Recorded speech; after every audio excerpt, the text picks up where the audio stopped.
And what's your name again, man? Robert? Robert.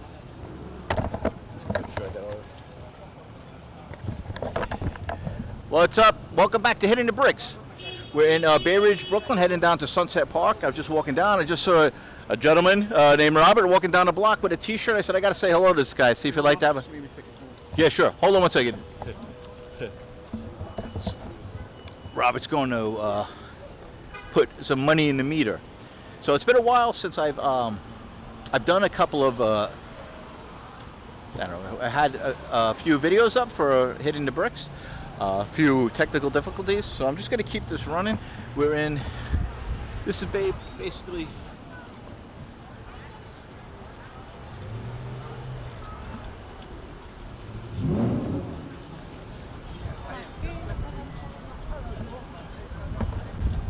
we're in Bay Ridge, Brooklyn. I'm going to put this down for a second.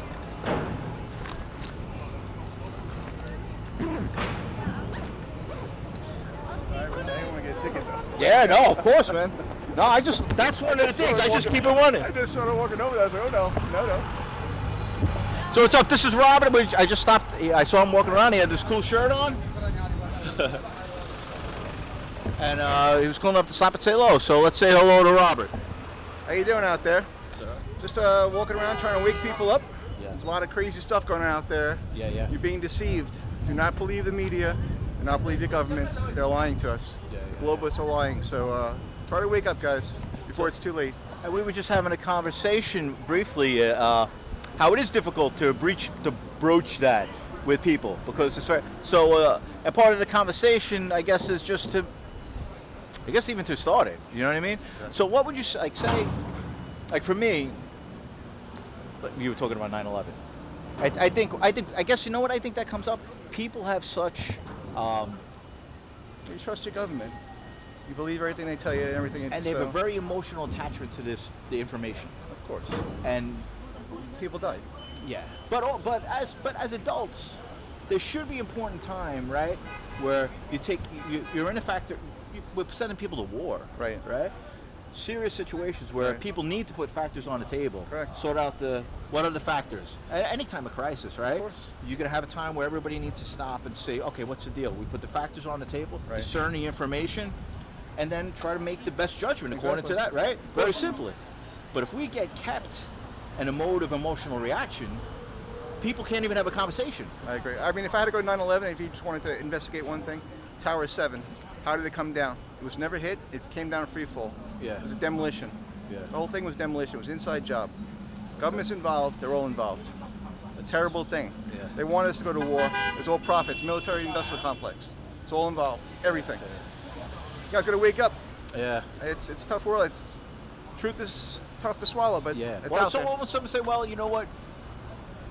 Yeah, you're crazy, man. You're a conspiracy theorist. I've heard that before. How you doing? You know? Yeah. They call me Crazy Uncle Rob, so it doesn't make a difference. But I embrace it. But there's a new. They're coming out. They brought another. They're going to bring something to the grand jury. I think it's architects and engineers for 9/11. Yeah, they've came out and investigated that. You're right. Yes, and so recently they're opening up bringing it to grand jury is an admission that an investigation is called for, which is pretty, And for me, I think, are you aware of the Bethlehem Doctrine? I'm not. Check out James Corbett, the Corbett Report. It's a great source. I've heard of that. Yeah, that's where I heard it because the Bethlehem Doctrine. It was all regarding preemptive action, and so after 9/11. The way I found it was like I kept on hearing this term imminent threat. And so what happened was in Bethlehem Doctrine after 9/11, due to the Nuremberg trial and all that, we weren't supposed to take acts of aggression. It's against world treaty. But after 9/11, we said, okay, well, we're going to there's an exception because if there's a guy around the corner with a gun, we need to take preemptive action to stop that. But what happens with Bethlehem Doctrine is, well, two things. Bethlehem was a guy that worked for Netanyahu, and then he went to work for Tony Blair. Okay. And they wrote this legislation. And so Bethlehem Doctrine basically says, imminent threat, they redefine the terms, where it's not only just the guy around the corner with a gun, but they could be in a think tank and come up with an idea of what may happen, and there doesn't have to be a time. Slippery slope. Yes. It's right there. And now look where we are with this preemptive security. Going Yeah. back to the whole thing about 9/11, though. Do you know how long the Patriot Act is? How long it is in document? How long? It is so long. It was written before it happened. It couldn't have been written afterwards. That's what I It's heard. impossible the way they It's passed at it that least quickly. 300 pages, right? No way it was written. It's impossible. Yeah. It was all prepared. Yeah. The whole thing was prepared. I saw a thing about the Century for a New America. I think it was the same guy, Paul Wolfowitz and those guys. They basically had a plan of if there should be a Pearl Harbor type of occurrence, Right. these are the actions we could take for a century of a new. And now this plan right now is Agenda 2030. This is a completely different. Yes. I mean, it all leads up to it, but UN? yeah. Yeah. I mean, this is the globalists trying to take over. Yes, They want yes. a one world government. Yeah. They want to. They're going to take down all the fiat currencies. Yes. They want to replace it with a digital currency. That's the reason why a lot of stores are only accepting credit cards and things like that. Get remove There's a cash. cash shortage and all this Yes. nonsense. This is all part of the plan. Yeah. They want to remove it. They want a digital currency linked to the vaccinations. Yes. And those, God, don't get the vaccination. Yeah. It's really bad. Trust me. There's more than just a vaccine in there. And here we go again, right? It's like scare tactics. Right. Fear. We want to secure, we want to keep you safe Right. from an invisible threat that may happen tomorrow. And so now you have old ladies and people that don't get out much. Yeah. They're scared. Yeah. So they say, oh, well, why don't you want to protect? You know what I mean? So Yeah. it's this scare. I don't know if, have you heard of technocracy? I think briefly. It's something. I'm sorry. It's something like it's right where you're saying like these guys. This guy Paul Patrick Woods. Okay. He has a site called Technocracy, and he's been talking about what you just said. Yeah.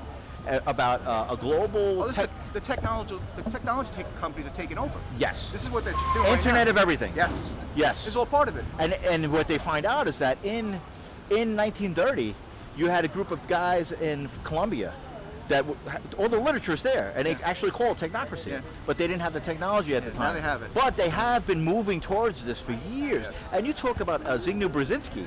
He wrote in the Between Two Ages. I'm not sure. He's Zygmunt Brzezinski. He's the guy. They're talking about this. And think about the companies that are doing very well right now. Amazon, Microsoft, Yeah.